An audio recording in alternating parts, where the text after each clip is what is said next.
uma abordagem que gera medo e insegurança, tanto na paciente quanto na equipe que está conduzindo. E isso acontece quando a gente está falando de anticoagulação na gravidez, pensando nas pacientes portadoras de cardiopatia. Vamos falar um pouco sobre isso? Ei, Carol, obrigada! Delícia estar aqui. Vamos falar sobre anticoagulação na gravidez? Um tema que realmente gera bastante insegurança, tanto na paciente quanto na equipe que está conduzindo. Afinal de contas, é sim uma gestação de alto risco e a gente precisa conversar um pouco melhor, principalmente quando a gente está falando de portadoras de cardiopatia, que aí gera um receio ainda maior. Então sejam muito bem-vindos, eu sou a doutora Natália Patei, sou cardiologista, completamente apaixonada pela cardiologia na gestação e esse é mais um dos nossos encontros para a gente descomplicar a cardiologia na gestação. Vamos falar sobre isso? Carol já vai me mandando aí, hein, Carol? O que você tem de prática com isso? Carol é GO, entende tudo disso para a gente poder conversar sobre esse assunto. Me conta já aí, dá medo pegar uma paciente cardiopata que necessita anticoagulação e que ela deseja gestar? Eu sei que dá receio em todo mundo, viu? Mas a gente tem esses casos, principalmente quando a gente lembra das pacientes portadoras de valvopatia, né? Principalmente a valvopatia mecânica, e que é uma grande parte das pacientes, porque o nosso país ainda a gente tem muitos casos de valvopatia reumática. E aí, quando chega a disfunção importante, a gente precisa trocar essa válvula e atendemos muito. É isso mesmo, Carol. E muitas cardiopatas, ou pensando mais nos casos ali de trombofilias que precisa anticoagular também durante a gravidez? Me conta. E aí, essas pacientes precisam fazer uma troca valvar e muitas vezes ela é indicada uma troca por uma válvula mecânica e essa paciente vai precisar estar anticoagulada. Um outro cenário são as pacientes que têm fibrilação atrial, que necessitam da anticoagulação. Então, são pacientes que a gente requer um olhar muito diferenciado. Um outro grupo de mulheres são as pacientes com insuficiência cardíaca com fração de ejeção menor do que 35%. Elas também merecem estar anticoaguladas. Mas vamos falar da anticoagulação daquela paciente, por exemplo, com uma prótese mecânica, que ela usa ali a varfarina, né, como anticoagulante. Sim, evoluímos muito nos anticoagulantes. Hoje em dia, né, a gente tem outras opções, mas quando a gente fala em portadoras de próteses mecânicas, a gente ainda não tem segurança no uso dos novos anticoagulantes, né, da rivaroxabana, da bigatrana, edoxabana. Então a gente não usa ainda nessas pacientes. Então elas seguem usando ali a varfarina, onde a gente tenta manter o INR entre 2,5 e 3,5. Mas, e quando a gente está diante dessa paciente que deseja engravidar e é portadora de uma válvula, por exemplo, uma válvula mecânica? E aí, como que vocês conduzem? Qual a primeira coisa que vocês vão olhar nessa paciente? Claro que a gente vai focar aqui na anticoagulação, mas qual a primeira coisa que a gente vai pensar ali? A primeira coisa que a gente tem que fazer é já pensar no risco dessa paciente gestar. Quando a gente pensa numa portadora de prótese mecânica, a gente vai lá para a nossa classificação da OMS e ela tá lá como classe 3 da OMS. Ou seja, a gente tem sim um risco aumentado dessa gestação. Não é uma gestação tão simples de ser conduzida. Quando a gente fala de classe 3, a gente tem uma possibilidade de complicação de 19% até 27%. Ou seja, é uma paciente que precisa ser vista muito de pertinho, tá? Mas a gente não pode olhar apenas isso, a gente vai olhar como que tá a classe funcional dessa paciente, como que tá a válvula dela, se tá competente ou se tem alguma disfunção, se é uma paciente que já teve eventos prévios de endocardite, de tromboembolismo. Carol, cada vez mais os pacientes usam algum tipo de anticoagulante por conta das trombofilias. O que assusta é a dose. Algumas usam dose mais alta e ainda usam uma AS associada ao risco de pré-eclâmpsia. Isso é uma verdade absoluta e aí a gente fica com mais medo, né, Carol? Aumenta muito o risco de sangramento nessas pacientes. Nos casos de cardiopatia, sempre conduzo com cardio, é isso aí. É hora da gente estar ali juntinho. É o que eu sempre falo, quando a gente tem um cardio em conjunto, ou equipe multidisciplinar, no caso da endócrino, no caso da físio, cada um de acordo com sua indicação, a segurança não é só da paciente, né? A gente tem segurança com toda a equipe. Com certeza, o pessoal da obstetrícia se sente muito mais seguro quando compartilha a responsabilidade, quando compartilha a orientação. E para paciente, com certeza, isso é muito benéfico. Então, a gente vai olhar ali o risco dessa paciente. E quando a gente fala de prótese mecânica, ela é classe 3 da OMS. Ela precisa ser vista muito de pertinho. E aí, normalmente, ela está usando varfarina. Como que você vai orientar essa paciente sobre o uso? Mantém ou não mantém a varfarina? A gente substitui? O que fazer nesses casos? Se a paciente está usando a varfarina, a gente vai falar para ela, olha, assim que você engravidar, então você tem que estar ali bem de olho, conhecer o seu ciclo, para você saber assim que engravidar. A gente precisa tirar a varfarina dessa mulher e no caso, na maioria das vezes, a gente vai passar uma heparina de baixo peso molecular, porque é mais fácil de ter o controle dessas mulheres do que a heparina não fracionada, por exemplo, que essa mulher tem que estar internada. Então, a gente troca a varfarina no primeiro trimestre, ou melhor, logo que ela descobre, de preferência nas primeiras semanas da gestação. A gente faz essa troca, tira a varfarina e passa a heparina de baixo peso molecular. Natália, por que a gente vai fazer isso? A gente faz porque a varfarina, a gente tem um risco aumentado para esse bebê, um risco de síndrome varfarínica. Calma, não vamos falar grego, né, gente? A síndrome varfarínica, primeiro que a varfarina vai inibir a vitamina K para fazer anticoagulação. Logo, ela vai ter efeitos para o bebê, porque ela atravessa a barreira placentária. E aí, a varfarina, ela vai fazer alteração tanto na coagulação do bebê, quanto ela vai alterar a produção de osteocalcina, que é um hormônio que está ajudando na produção dos ossos desse bebê. Então, a síndrome varfarínica, a gente vai ter, por exemplo, muita alteração óssea, esquelética no bebê. Então, se a gente evita o uso, principalmente no primeiro trimestre da gestação, a gente reduz as possibilidades de síndrome varfarínica. Claro que ali, com o uso dos anticoagulantes, a gente tem aumento do risco de sangramento, de aborto espontâneo, também temos esses riscos. Mas, quando a gente fala exatamente da varfarina, a gente vai sim evitar no primeiro trimestre por conta da síndrome varfarínica. Então, se essa paciente descobriu a gestação, a gente vai orientar. A gente vai fazer sempre pontes, né, gente, para mudança de um anticoagulante para outro. Então, a gente tira a varfarina, inicia. Rosângela, tudo bom? A gente inicia, então, o anticoagulante com a heparina, tá? De baixo peso ou a não fracionada. E a gente mantém isso até 12 semanas de gravidez. Tudo bem até aí? Oi. E aí, tem um detalhe importante. Natália, se a minha paciente já chegou para mim com 9 semanas de gravidez, ainda usando a varfarina, porque ela nem percebeu que estava grávida, não teve esse cuidado, não teve esse preparo antes da gestação. Aí a gente já pode manter, tá bom? Já não fez essa troca no comecinho, aí o ideal é que a gente faça a troca em até no máximo 6 semanas de gestação. Se não tiver feito nesse período, aí a gente já pode manter ali no primeiro trimestre, sempre esclarecendo ao paciente os riscos que existem, que foram os que a gente comentou. E aí, então, chegou com 12 semanas de gravidez, a gente pode voltar para a varfarina, tá? Para os pacientes que usam prótese mecânica, é a melhor escolha, é a escolha mais segura para essas pacientes.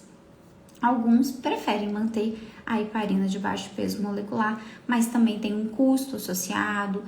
Existem algumas questões, não são todos os lugares que as pacientes têm acesso de uma forma sem custo, né, custeadas pelo governo, a heparina de baixo peso molecular. A varfarina, ela tem um custo mais acessível, então nesses casos a gente mantém entre 12 semanas de gestação até a 36ª semana. A gente vai manter a varfarina. No dia que fez 36 semanas de gravidez, essa mulher tem que estar internada para fazer a ponte novamente para a heparina, para a gente programar o parto. Porque esse parto aí... Boa noite, Mara!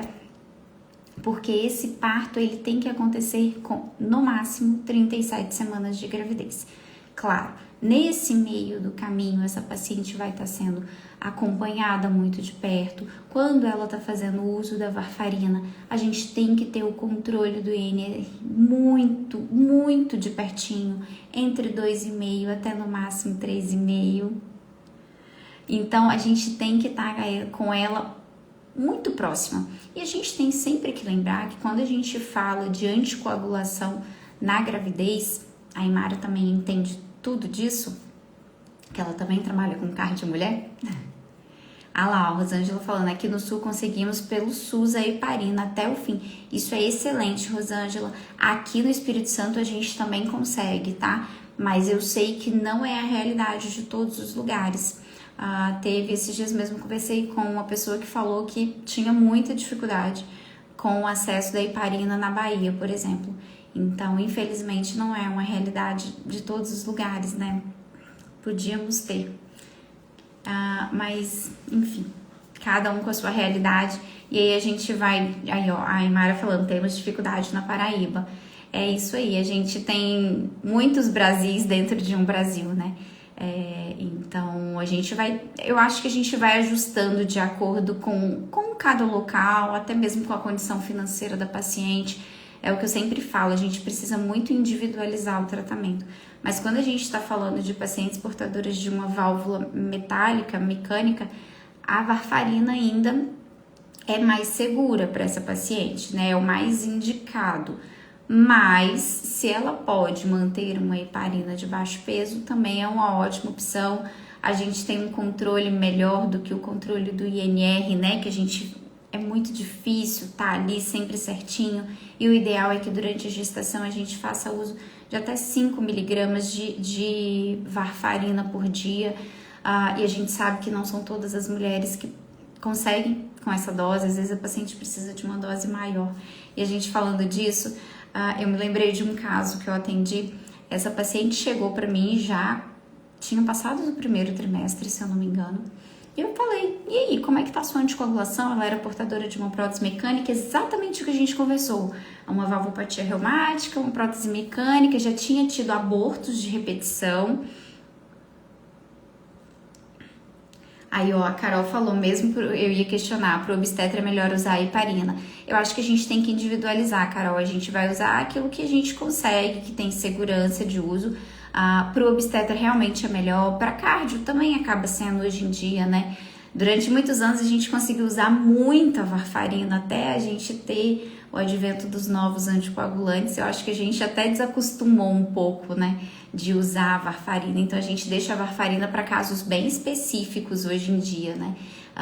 No caso da prótese mecânica.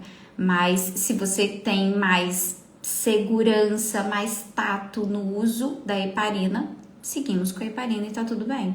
E para organização do parto. Por isso que eu falei, Carol, que com 36 semanas essa mulher tem que estar internada.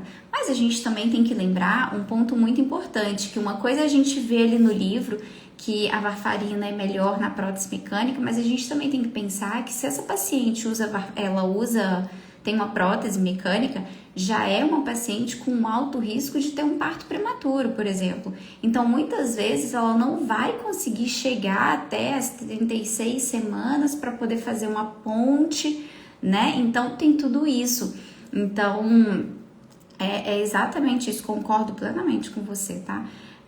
Uma coisa é a gente ver no livro que é mais indicado, mas quando chega na hora do manejo, Se é uma paciente que a gente já está vendo, que já está descompensando e que a gente precisa trocar antes, a gente precisa ter esse olhar. É uma paciente que tem que ter o olhar das questões obstétricas ali, né? Opa, será que essa paciente vai entrar num parto antes da hora ou eu consigo segurar até as 36 semanas? Se é uma paciente que a gente está vendo que tem uma possibilidade maior de um parto antes de 36 semanas, sou super a favor. Troca antes da hora, o que não pode é a gente deixar essa paciente sem anticoagulação. Porque se a gente já tem uma prótese mecânica, a gente já tem um alto risco trombótico. E quando a gente fala de gravidez e de pós-parto, o nosso risco trombótico, ele é simplesmente 20 vezes maior. Então, o que a gente não pode é deixar sem a anticoagulação. Natália, eu me sinto mais segura com o uso de heparina. A gente segue com heparina. Natália, aqui eu não tenho a facilidade da heparina, eu não tenho acesso para todo mundo. Ok, a gente tem segurança no uso da varfarina até no máximo 36 semanas, que é a hora de fazer ponte, e esse neném tem que nascer com 37 semanas no máximo. Só pra gente fugir do parto prematuro ali, porque os riscos para a mãe também acabam sendo maiores. Então, eu sempre falo isso com vocês, né? O mais importante é a gente individualizar, a gente olhar para cada situação. Por outro lado, se eu tenho, por exemplo, acesso à heparina, eu consigo ter a heparina de baixo peso e é uma paciente que tem dificuldade de controle de INR, é uma paciente que eu sei que já é mais rebeldezinha ali, por que não fazer a heparina, né? Então, tudo isso a gente tem que levar, assim, em consideração. O que eu tava falando da paciente é que ela chegou para mim já com 12 semanas, mais ou menos, de gravidez. E aí ela falou, doutor, mas eu continuo tomando o Marevan. Eu tô tomando, mas aí o médico que eu tava, ele falou só pra eu diminuir a dose pela metade. Eu falei, oi?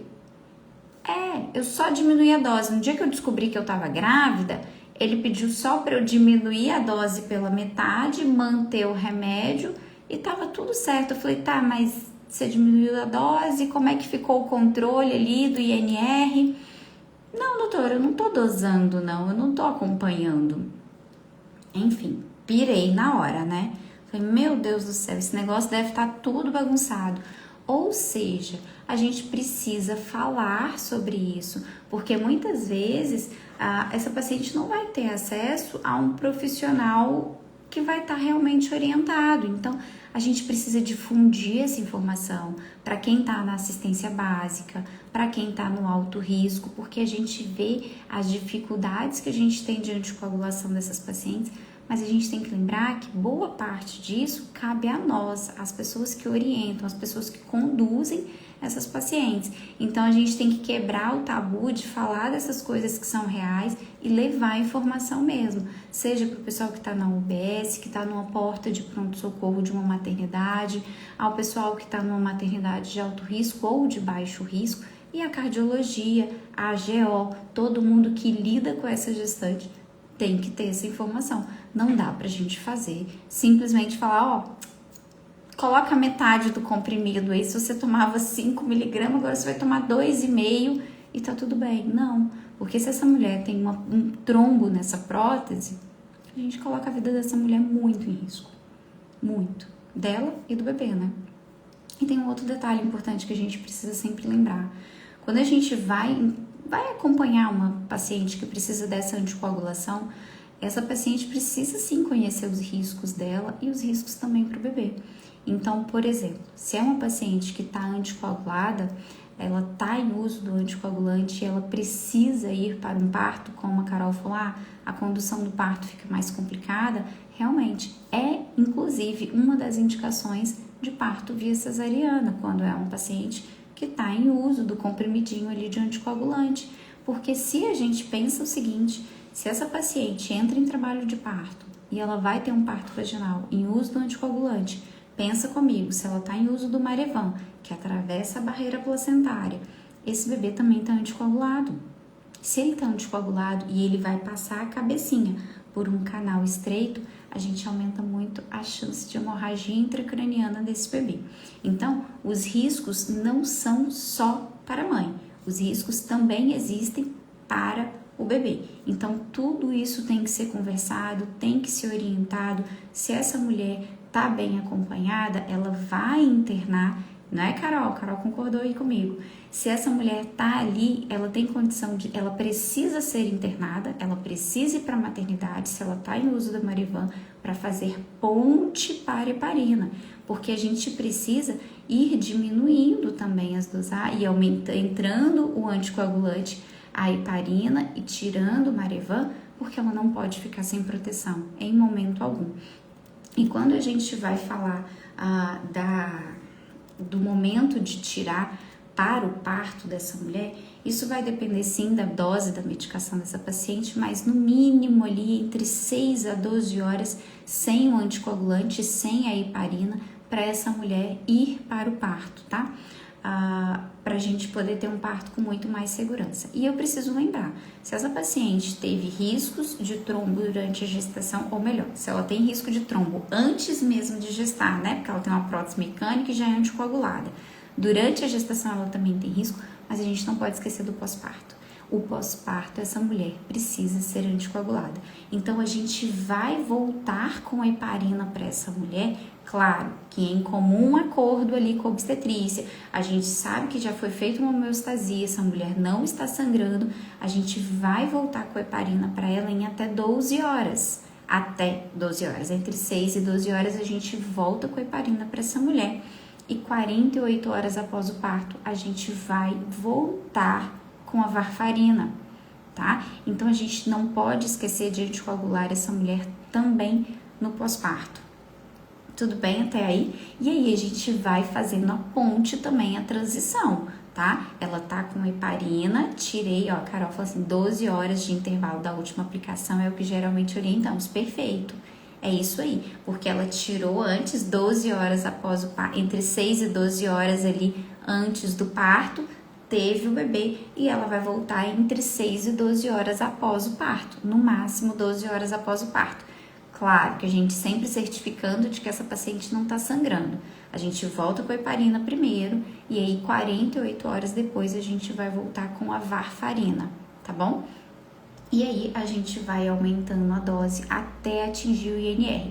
A gente não dá alta para essa mulher se ela não tiver atingido o alvo do INR, tá bom? Entre 2,5 até 3,5.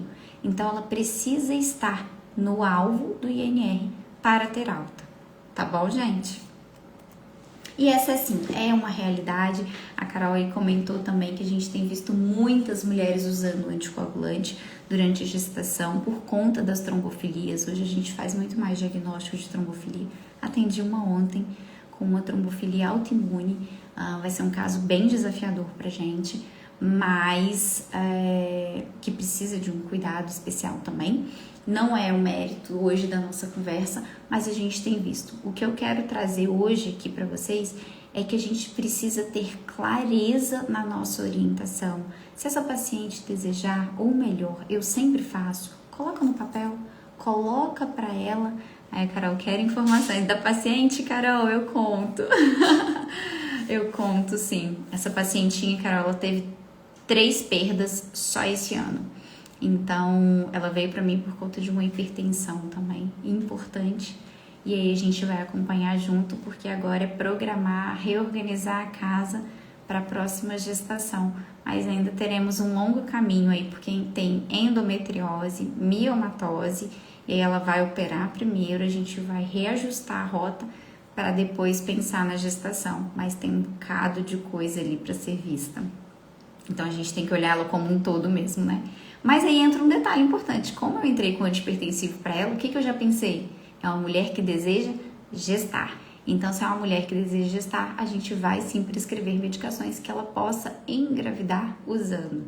Então, é um cuidado que a gente tem que ter, um olhar bem amplo para essa mulher, né? Mas eu vou contar tudo isso para vocês depois. Então, o que eu quero que fique hoje como mensagem é que a gente precisa ter o conhecimento para a gente poder orientar as nossas pacientes. Não adianta fazer de qualquer jeito. Essa paciente que eu contei para vocês, que chegou e pediram para ela tomar simplesmente a metade da dose, me impactou porque a gente vê que é uma cadeia de cuidados e que essa cadeia foi falha logo no começo.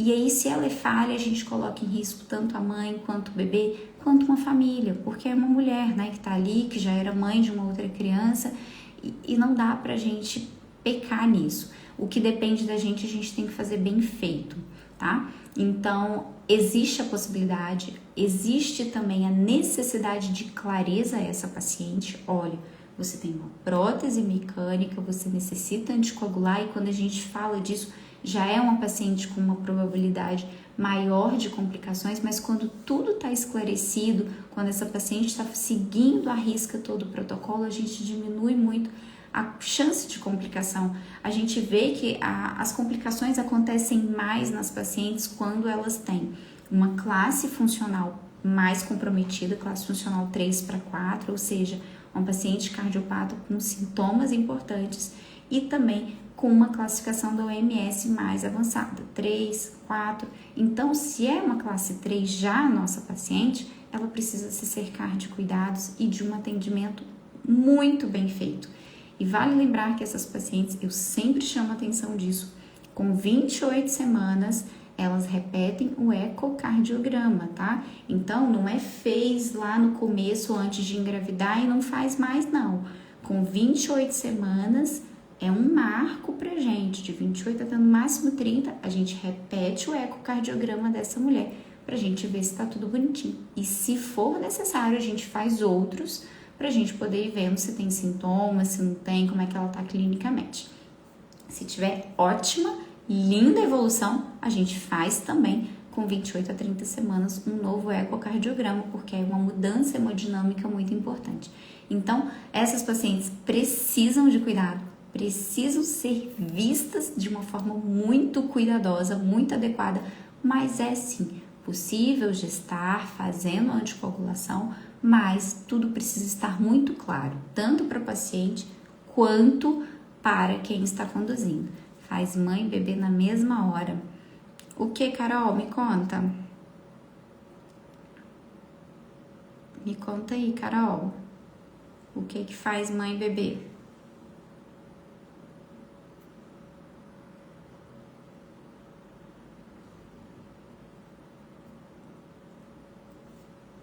Me manda aí.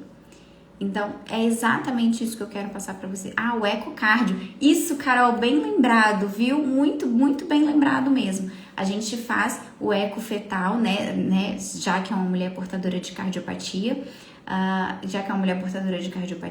ela tem que fazer o eco fetal, tá? Então, entre 24 e 28 semanas, ela faz o eco fetal e o eco da mãe, que é portadora de uma cardiopatia, a gente também faz ali por volta de 28 semanas. Eu normalmente no mesmo dia que eu peço um, eu já peço o outro e a gente já faz os dois. É isso mesmo, Carol, perfeito. Então é isso, gente. Eu quero passar aqui hoje para poder lembrar da importância da anticoagulação. A gente tem a possibilidade da anticoagulação com a heparina de baixo peso, que é a que a gente mais usa. A não fracionada não é algo corriqueiro de ser usado, mas também existe a possibilidade. E a gente também tem a possibilidade do uso da varfarina no segundo trimestre até no máximo 36 semanas de gestação. Sempre individualizar. Quem é minha paciente? Ela tem assistência, ela tem acesso às medicações, ela é esclarecida, porque se ela faz uso de um anticoagulante como a varfarina, ela precisa de um esclarecimento, de um nível de cuidado um pouco maior para poder chegar no alvo, para estar no cardiologista. Então, tudo isso a gente precisa deixar muito claro, que a nossa conduta seja sempre individualizada, tá bom? Amei a aula. Obrigada, Carol. Eu tenho muita gente suspeita aqui, para poder falar. Obrigada de coração. E a gente vai vir muitas vezes aqui para descomplicar a cardiologia na gestação. E se vocês tiverem alguma sugestão de tema, me manda também, tá? Que eu quero realmente que esse assunto vá para todo mundo, que a gente realmente possa difundir, Camila, que a gente realmente possa difundir esse cuidado para todo mundo, tá bom? E Rosângela, obrigada a vocês, gente. Ó, eu tô esperando sugestão de temas de vocês também para as nossas lives. O que tem de dúvida? Ah, Natália, é uma dúvida boba. Não é dúvida boba, nunca é dúvida boba. A gente pode fazer uma seleção do que a gente acha que é dúvida boba e eu tenho certeza que vai elucidar a dúvida de muita gente, muita, ou seja, da maioria das pessoas, tá? Mas eu tô esperando aqui a sugestão também de vocês, tá? E a gente se encontra já já para o nosso próximo encontro de Descomplicar a Cardiologia na Gestação. E hoje teve publicação nova, tá? Sobre hipertensão, guideline novo americano sobre hipertensão, e lá também fala um pouquinho de hipertensão na gestação. Então hoje tem literatura pra gente colocar em dia, coisa pra gente ler hoje também, tá bom? Gente, beijos, obrigada, boa noite. E pra quem é cardio, parabéns pelo dia do cardio, tá bom? Tchauzinho, boa noite. Obrigada pela participação de vocês, tá? Eu adorei.